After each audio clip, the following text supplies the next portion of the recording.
We're right off the water, and actually the park that we're going to be activating is just around the corner. If I understand it correctly, the castle up here is where I'm going to be able to activate. Obviously, I'm a guy, so before I go sit in the grass and play radio, I got to check out the castle.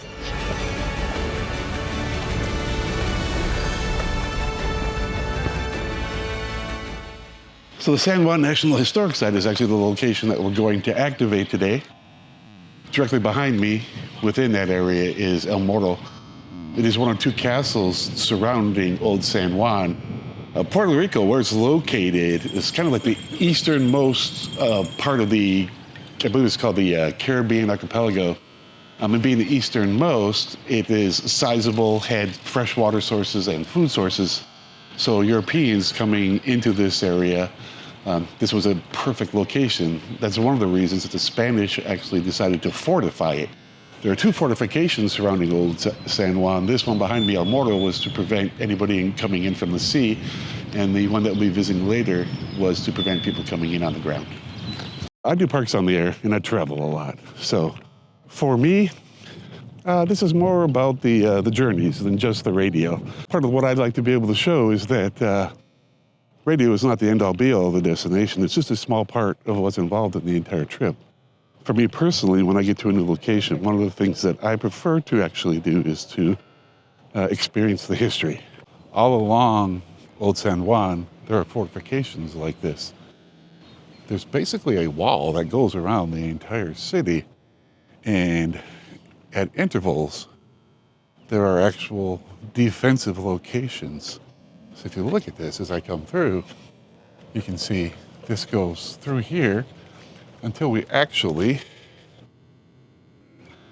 end up at this. One of the things that is amazing about El Morro, considering it was built in the 1500s, is that this, I believe, is the underground cistern system where they were able to collect insane sums of rainwater, because obviously surrounded by salt water. So in the event of a siege, they would have, I'll have to get the actual number and put it here, but I want to say it was something like 100,000 of gallons of water that this would actually hold.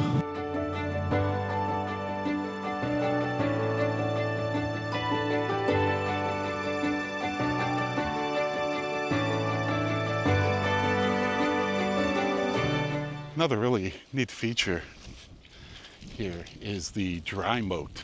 So anybody attempting to gain access to the castle would have to first come down from here, and they'd find themselves in this dry moat, which then is easier to defend from the castle itself. Kind of like fish in a barrel, right?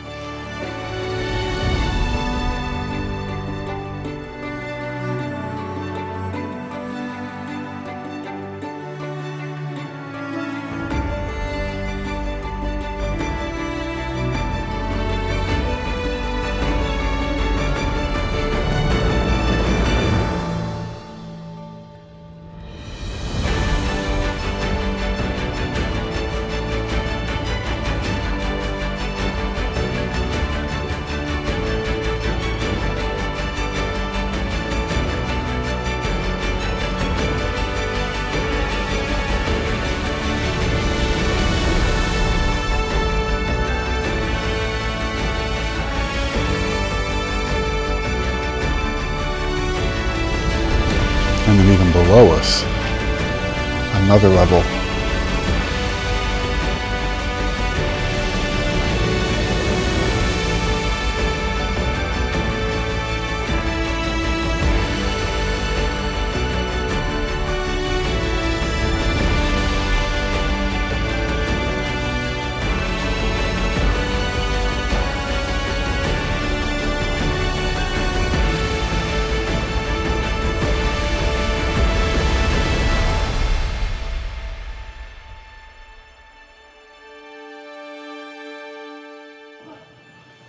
It is hot. So I got to explore the castle, got to see some of the surrounding area.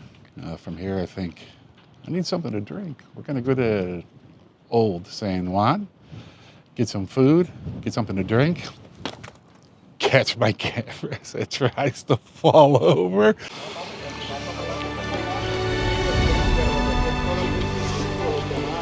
Kite antenna, perfect place to fly it.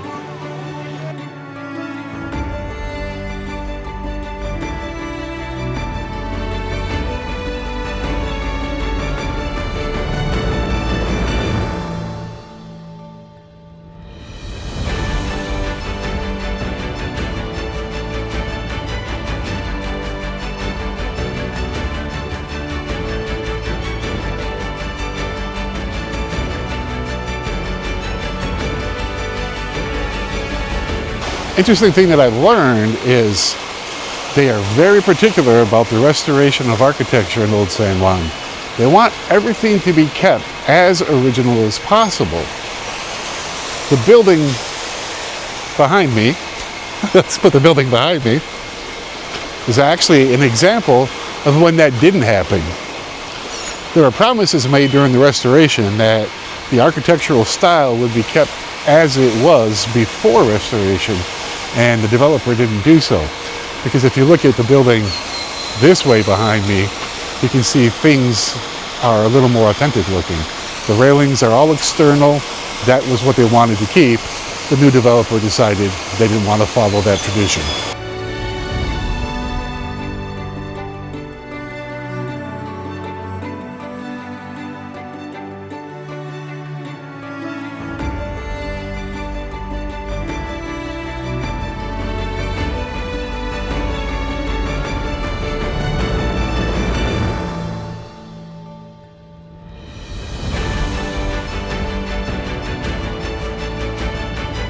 This monument celebrates 500 years of Puerto Rico.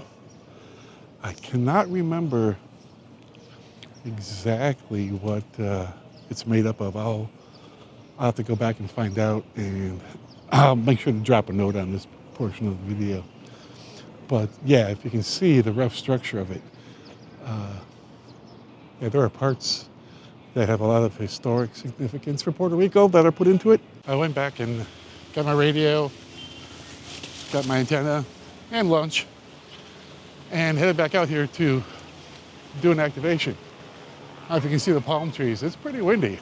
So, may not be the best for microphone work, but what it really is good for is combating the fact that it's insanely humid and hot.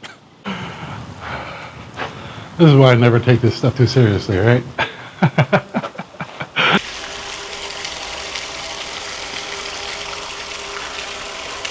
If the natural things that happen in the world can determine whether or not you have fun, it's probably not really fun for you to begin with, right? So smile, laugh, listen to the rain, and call it a day. I have 3 more days in Puerto Rico, so I'm no big hurry, just getting all my stuff back in my car dry. Going to a castle. Who does not want to play in a castle?